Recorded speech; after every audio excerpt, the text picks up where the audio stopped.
Mesdames, Messieurs, bonjour, bienvenue à l'émission La Parole Vivante. Ici le pasteur Régent Joly qui vous souhaite la plus cordiale des bienvenues.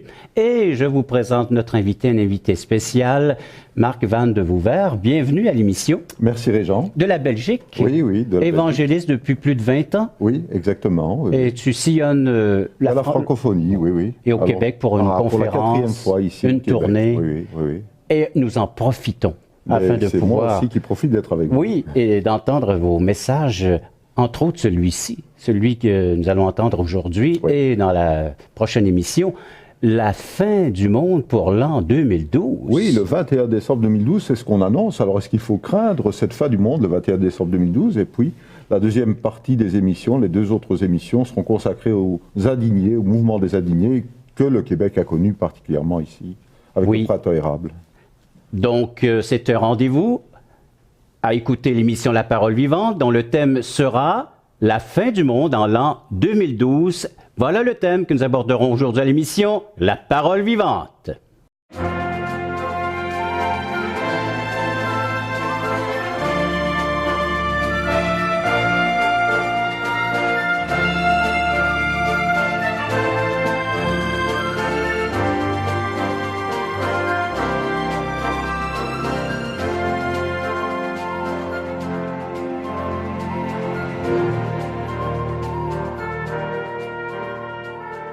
Tout comme nous, vous avez certainement entendu parler qu'on annonce une fin du monde pour décembre 2012. Marc a bien voulu aborder le sujet, il va s'en dire, à la lumière des Saintes Écritures. Oui, tout à fait. Mais c'est quand même une question importante parce qu'on est à 2 mois de l'événement. Il faut quand même savoir si on va connaître 2013 et tous les événements qui nous sont annoncés pour 2013. On peut demander aux téléspectateurs, avez-vous des projets pour 2013? Ben oui, et s'ils en ont, si la fin du monde est pour le 21 décembre 2012, il y a des choses qu'on ne verra pas, qu'on ne connaîtra pas. On aura connu notre dernier Noël, notre dernier Nouvel An.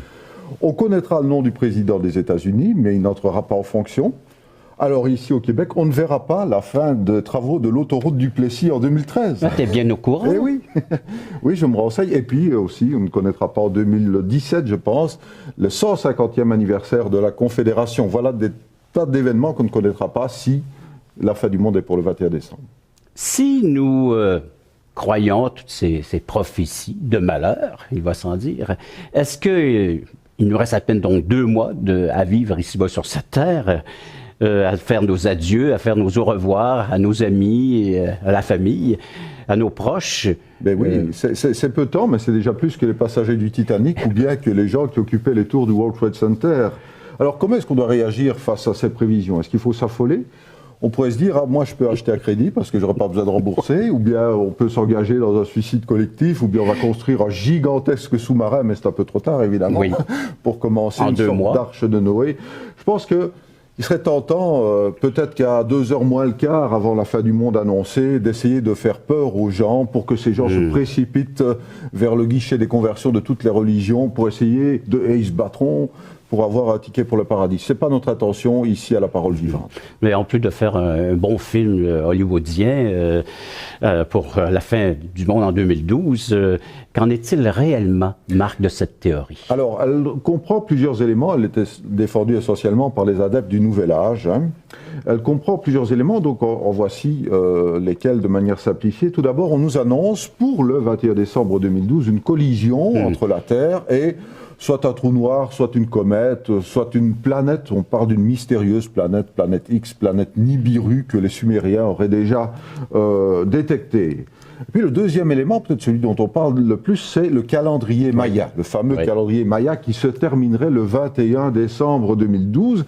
Et à ce moment-là, une série de catastrophes devrait se produire, des tsunamis, des séismes, une inversion des pôles magnétiques et même un basculement du sens de rotation de la Terre, un basculement des pôles, etc. Évidemment, on comprend que si ça se passe, ça mettrait fin à notre planète. Puis il y a un troisième élément, ce sont les prévisions du I Ching, ou le livre des mutations, qui coïnciderait avec cette date. Beaucoup moins connu, mais c'est un livre d'astrologie chinoise, ça fait partie de cette théorie. On essaie en fait d'accoler un peu tout, et puis on nous parle aussi d'une étude américaine scientifique réalisée par le Centre national de recherche atmosphérique aux États-Unis qui prévoit une intensification de l'activité solaire en 2012. Et enfin, on parle d'un alignement des planètes qui serait la cause de catastrophes gigantesques. Rien que ça, même. Ben, c'est déjà pas mal. Est-ce qu'on peut prouver de façon scientifique cette théorie? Eh bien non, justement, parce que les experts se sont penchés sur le problème, heureusement, et tout d'abord sur l'existence de cette fameuse planète Nibiru. Ben, il s'agit d'une fable, d'un canular. S'il y avait une planète qui s'approchait de la Terre, les scientifiques, les astronomes l'auraient déjà détectée depuis longtemps. Et elle serait même, d'ailleurs aujourd'hui, visible à l'œil nu. Je ne sais pas si vous aimez la bande dessinée, mais dans Tintin, l'étoile mystérieuse, on voit justement une étoile là qui s'approche. On serait capable de la voir. C'est bien un Belge qui se réfère à Tintin. Eh bien sûr, elle est de chez nous. Mais il faut savoir que cette soi-disant collision avec la Terre a déjà été annoncée en 2003. Oui. Et comme ça ne s'est pas produit, enfin à ma connaissance, vous me détromperez peut-être, mais donc on a repoussé cette date pour la faire coïncider avec le calendrier Maya. Et vous savez, Régent, qu'il y a eu beaucoup de prédictions de fin du monde pendant le XXe siècle. Là, les gens n'arrêtent pas de proposer des dates et finalement, il n'y a rien qui arrive. Alors, le calendrier Maya, parce que c'est important.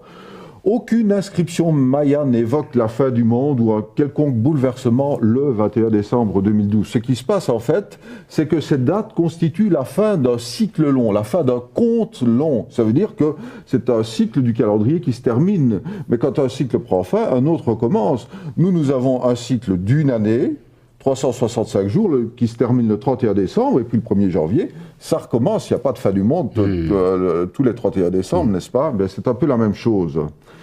Alors le I Ching, c'est un livre chinois des mutations, des transformations qui est très complexe et qui contient des signes kabbalistiques.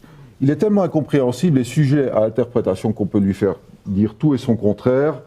Et puis il n'y a pas non plus d'alignement planétaire prévu dans les prochaines décennies. Pas de renversement brutal du sens de la rotation de la Terre, pas de basculement des deux pôles. Et quant à l'inversion magnétique des pôles, ça c'est déjà produit, mais mais on n'a pas constaté de problème à ce sujet-là. On ne l'a pas ressenti. Non.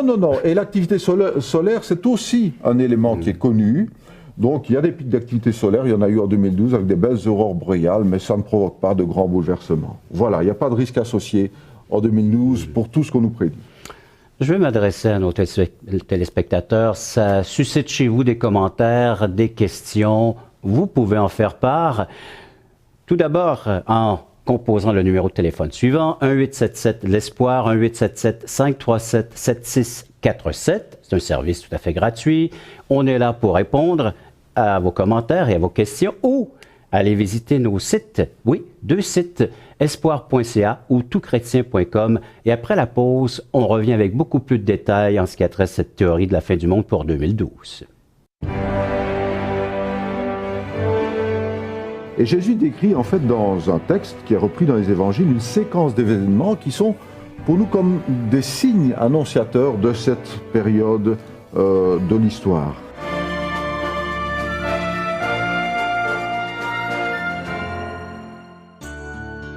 Vous êtes invité à assister à l'un de nos merveilleux déjeuners de l'espoir. Un déjeuner causerie gratuit partout au Québec. Vous pourrez y entendre le témoignage de vie transformée par l'amour de Dieu. Pour connaître et savoir où ont lieu ces déjeuners, appelez-nous maintenant en composant le 1-877-l'Espoir. 1-877-537-7647. Ces déjeuners sont offerts gratuitement. Bienvenue à tous!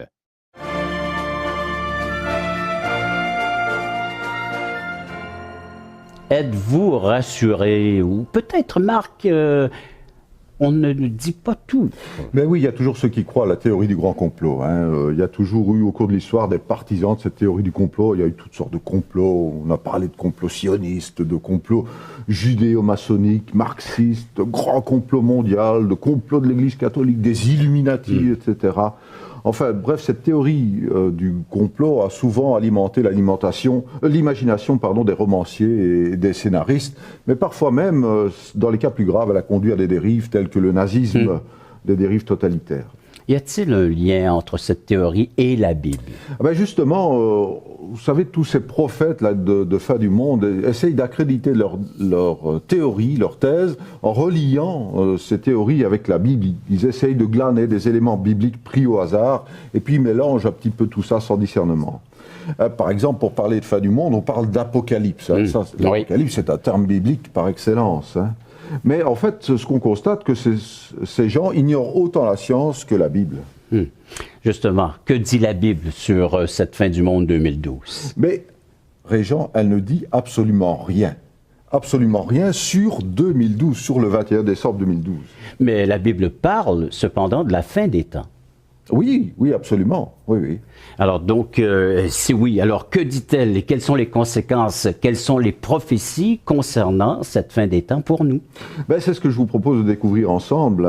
Et on a parlé du livre de l'Apocalypse. Oui. En fait, l'Apocalypse, le mot original en grec, ne veut pas dire fin des temps, il veut dire révélation. Hein. Donc c'est souvent un livre qui est utilisé dans les théories de fin du monde, mais en fait, c'est un livre qui utilise un langage imagé, mais il y a d'autres textes de la Bible qui sont beaucoup moins obscurs, beaucoup plus clairs. Jésus en parle dans les évangiles, les apôtres Paul, Pierre en parle dans leurs lettres, les prophètes de l'Ancien Testament, Daniel, Ézéchiel en parlaient déjà. Est-ce que tu peux nous emmener vers un texte bien précis de la fin des temps? Oui, tout à fait, parce que c'est Jésus lui-même qui a donné des indications très précises sur cette période qui va précéder en fait la fin des temps et qui va marquer la période finale de l'histoire. Et Jésus décrit en fait dans un texte qui est repris dans les évangiles une séquence d'événements qui sont pour nous comme des signes annonciateurs de cette période de l'histoire. Et ce texte se trouve dans le chapitre 24 de l'évangile de Matthieu, et il y a 39 versets qui nous parlent de ça, et je vous propose de les lire ensemble. Oui, pourquoi pas. Alors donc, les personnes qui sont là à l'écoute de cette émission, vous pouvez prendre en note, si vous n'avez pas la Bible en main, Matthieu chapitre 24. Oui, on va commencer au verset 1. On t'écoute, Marc.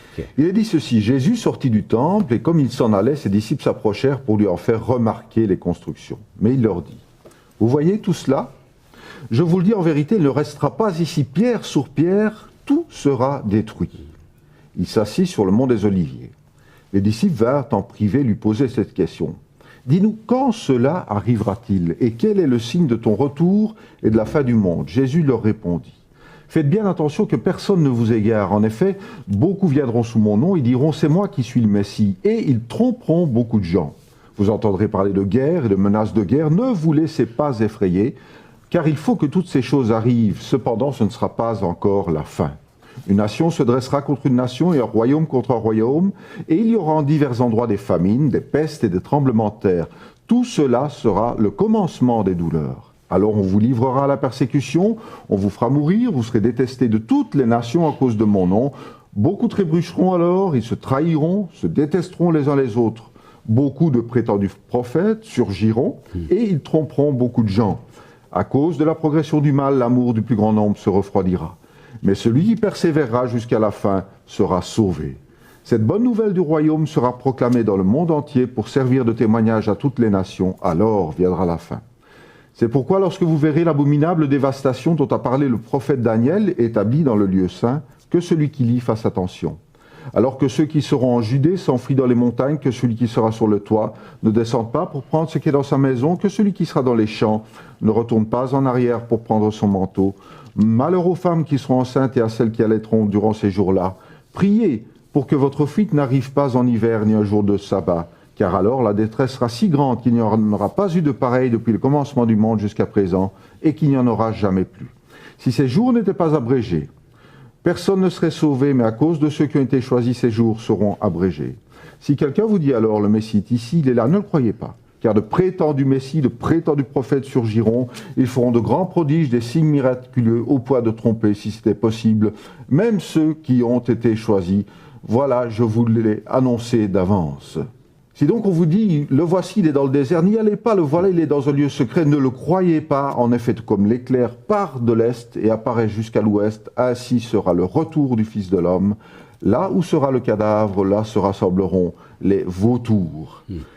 Aussitôt après ces jours de détresse, le soleil s'obscurcira, la lune ne donnera plus sa lumière, les étoiles tomberont du ciel et les puissances célestes seront ébranlées. Alors le signe du Fils de l'homme apparaîtra dans le ciel. Tous les peuples de la terre se lamenteront, ils verront le Fils de l'homme venir sur les nuées du ciel avec beaucoup de puissance et de gloire. Il enverra ses anges avec la trompette retentissante, et ils rassembleront ceux qu'il a choisis des quatre coins du monde, d'une extrémité du ciel à l'autre. Tirez instruction de la parabole du figuier. Dès que ces branches deviennent tendres et que les feuilles poussent, vous savez que l'été est proche. De même, quand vous verrez toutes ces choses, sachez que le Fils de l'homme est proche, qu'il est à la porte. Je vous dis en vérité, cette génération ne passera pas avant que tout cela n'arrive. Le ciel et la terre disparaîtront, mais mes paroles ne disparaîtront pas. Quant au jour et à l'heure, personne ne les connaît, pas même les anges du ciel, ni même le Fils. Mon Père seul les connaît. Ce qui est arrivé à l'époque de Noé arrivera de même au retour du Fils de l'homme. En effet, dans les jours précédant le déluge, les hommes mangeaient, buvaient, se mariaient, mariaient leurs enfants, jusqu'au jour où Noé entra dans l'arche. Ils ne se sont doutés de rien, jusqu'à ce que le déluge vienne et les emporte tous. Il en ira de même au retour du Fils de l'homme. Cette lecture suscite chez vous plusieurs réactions. Faites-nous en part. Appelez-nous 1-877 l'Espoir, 1-877-537-7647 ou visitez nos sites espoir.ca et toutchrétien.com. Après la pause, on regarde l'interprétation de ces textes. Comment savoir où nous en sommes? Mais quand même, Jésus nous donne des signes assez précis. Donc on peut quand même savoir dans quelle période nous sommes.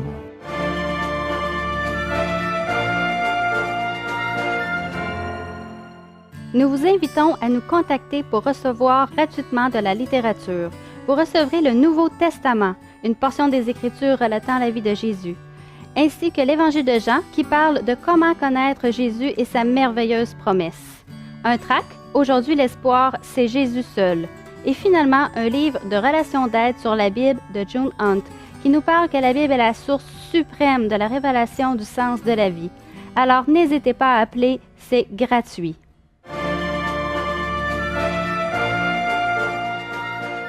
Marc, tu nous as lu avant la pause un texte, une révélation biblique de la bouche même de Jésus, le maître par excellence de cet enseignement, de cette prophétie.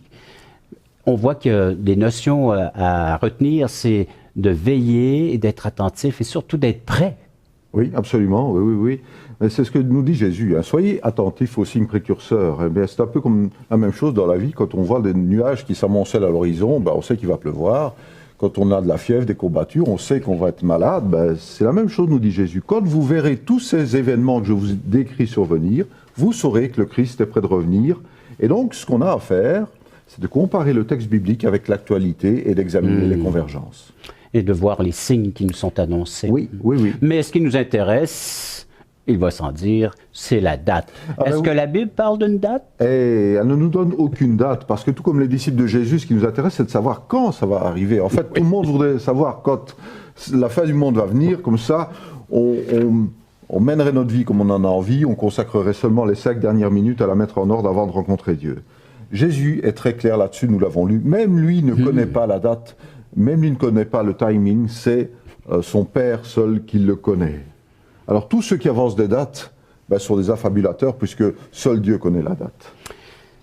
Comment savoir où nous en sommes? Quand même, Jésus nous donne des signes assez précis. Donc on peut quand même savoir dans quelle période nous sommes, si nous sommes dans ce dernier quart d'heure de l'horloge de l'humanité. Pourquoi est-ce important pour chacun d'entre nous de connaître ces signes et de savoir où nous en sommes rendus selon à la lumière des prophéties? Eh bien, pour réfléchir à l'essentiel, c'est comme les disciples qui étaient perplexes quand Jésus leur annonçait que tout ce qu'ils connaissaient allait être détruit. Et c'est un petit peu la même chose pour nous. On se dit, mais est-ce que les choses qu'on connaît, est-ce que c'est possible que ça ne dure pas tout le temps? On a cette impression que rien ne vient ébranler notre vie, mais on se rend compte qu'en fait, les choses ne durent pas. Et c'est ça, effectivement, que le Seigneur veut nous inviter à démontrer que les choses peuvent changer. Et quels sont ces signes? Est-ce qu'on peut s'attarder pendant quelques instants à ces signes qui sont précurseurs de la fin des temps? Oui, le premier signe, c'est justement cette émergence de faux prophètes. Alors Jésus en parle abondamment, parce qu'en fait, à 3 reprises, il en parle. Donc on est vraiment dans cette époque. Et dans quel but? Mais évidemment, c'est pour nous faire peur, parce que la peur, c'est un commerce très rentable. Je veux dire, il y a beaucoup de gens qui profitent de la peur, soit pour se faire de l'argent, soit pour le pouvoir. Donc voilà ce qu'on essaye de faire peur aux gens pour avoir de l'emprise sur eux. Donc on voit cet engouement sur les faux prophètes ou les prophètes de malheur ou les sectes paranormales, ainsi de suite. il y a une panoplie de livres qu'on peut se procurer là, à ce sujet. Oui, et c'est vrai qu'on voit cet engouement, effectivement. C'est un autre signe qui est donné par l'apôtre Paul, qui dit qu'il viendra un temps où les hommes ne supporteront plus la saine doctrine, mais ils auront la démangeaison d'entendre des choses agréables. Eh bien, c'est ce que les gens cherchent. Ils ne cherchent pas les vraies réponses, ils cherchent les réponses qu'ils veulent entendre. Et puis un deuxième signe, tu peux nous en parler? Oui, le deuxième signe, ben, c'est celui dont parle Jésus, sur les guerres et les menaces de guerre. Bon, la guerre a toujours existé, mais on a quand même vu dans le XXe siècle qu'il y a une aggravation des conflits, et le XXIe ne commence pas de la meilleure des façons. Et puis ce qui est important aussi, c'est que Jésus parle de bruit de guerre. Et ça, on voit qu'il n'y a qu'à notre époque qu'on peut être informé. Vous entendrez parler de toutes les guerres qui se passent dans le monde, en fait. Eh bien, c'est ce qu'on voit grâce aux médias et à Internet. On peut Parce que la Bible fait vraiment une distinction entre guerre et bruit de guerre. Oui, c'est ça. Mais ce sont les médias qui nous permettent de dire qu'on est dans cette époque aujourd'hui. Vous nous appelez, vous nous rejoignez d'une façon quelconque. Plusieurs façons de le faire par téléphone, 1-877-l'Espoir, 1-877-537-7647. C'est le temps, comme jamais, de faire connaître vos commentaires, vos réactions face à ce que vous entendez dans le cadre de l'émission Parole vivante, ou toutchrétien.com, là aussi, en visitant ces deux sites, toutchrétien.com, que je viens de nommer, et espoir.ca. Vous pouvez nous écrire un petit courriel après la pause, la conclusion. Il nous parle de notre nature de pécheur, mais il est pas seulement celui qui pointe le doigt sur nous, il est aussi celui qui est la solution, qui est venu à notre secours et à notre aide.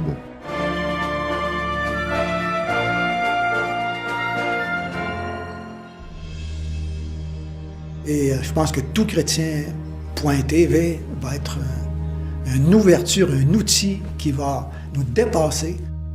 Et tous les espoirs sont permis. Toutchrétien.com est donc là pour rester et grandir. Ce grand portail constitue en lui-même une plateforme unique d'études et d'échanges entre les chrétiens du Canada francophone et de la francophonie tout entière. Toutchrétien.com, un vecteur d'évangélisation unique au service de l'Église de Jésus-Christ. Pour les gens qui ont envie de vivre une relation avec Jésus-Christ, je crois que là, ils vont trouver quelque chose qui ressemble à leur temps et qui répond à des besoins de tous les membres de leur famille.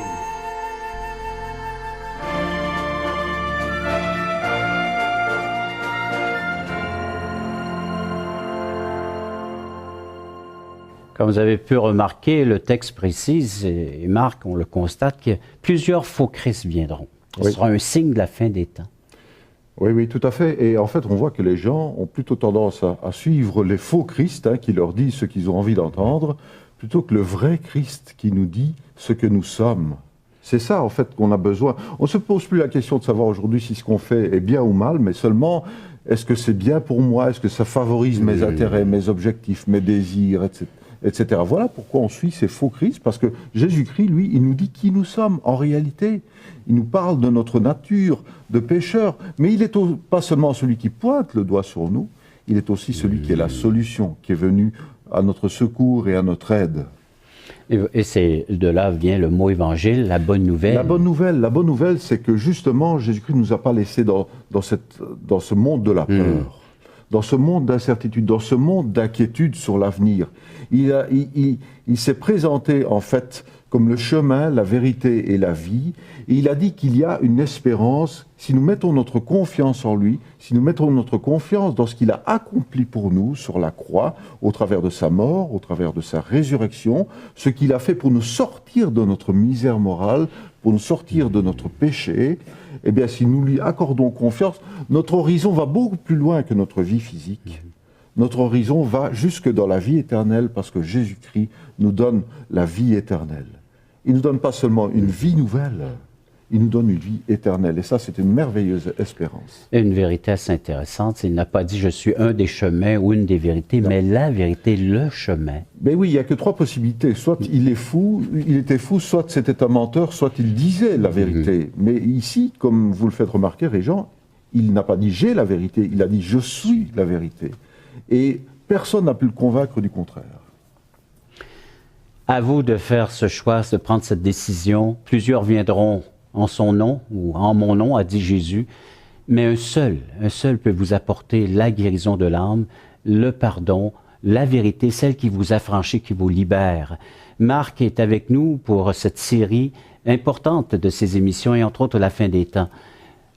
Vous avez une fin d'une vie qui approche et cette éternité vous est offerte, vous est présentée par la personne de Jésus-Christ. Vous êtes invité aujourd'hui à réaliser, à reconnaître que seul Jésus peut vous apporter l'espérance, peut vous apporter un sens à tout ce que vous êtes en train de vivre. Oui, on regarde des signes de la fin des temps, mais que va-t-il arriver à la fin de votre vie?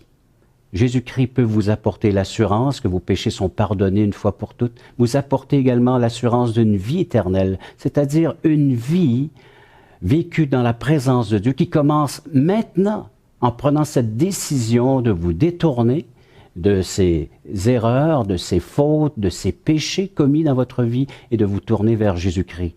Acceptez le salut, la délivrance qu'il vous apporte, qu'il vous amène en sa personne même. Il vient jusqu'à vous par cette proclamation de l'Évangile. C'est lui qui en a choisi de prendre des humains comme agents et de diffuser l'Évangile afin de vous approcher, de s'approcher de vous et de pouvoir se faire connaître à chacun d'entre vous. Marc, un mot peut-être pour la fin, pour ces gens qui sont là à l'écoute de cette émission. Tout simplement pour dire qu'on va poursuivre sur ce thème, oui, parce que nous n'avons parlé que des 2 premiers signes, mais il y en a d'autres dans le texte que nous avons lu. Donc on peut inviter nos téléspectateurs d'abord à réfléchir à ce que nous avons dit aujourd'hui, à s'interroger véritablement comme les disciples de Jésus, et puis à nous suivre lors de la prochaine émission pour voir ce que Jésus annonce encore comme signe. Et afin d'être plus avisé, plus averti également, en voyant et en réalisant que ces signes sont bel et bien là. Oui, aujourd'hui. Nous sommes en train de les vivre. Absolument. Oui, ils sont là. Donc, le temps est court, le temps est très limité, mais vous pouvez encore, malgré le fait que le temps est court, prendre cette décision très importante pour votre vie et surtout votre éternité. Vous nous rejoignez, vous savez comment le faire maintenant, vous avez les coordonnées, le numéro de téléphone, ainsi que les 2 sites internet, toutchrétien.com et espoir.ca. C'est une invitation donc à la prochaine émission où nous verrons d'autres signes de la fin des temps. Merci Marc, au revoir et à la prochaine. Au revoir Réjean.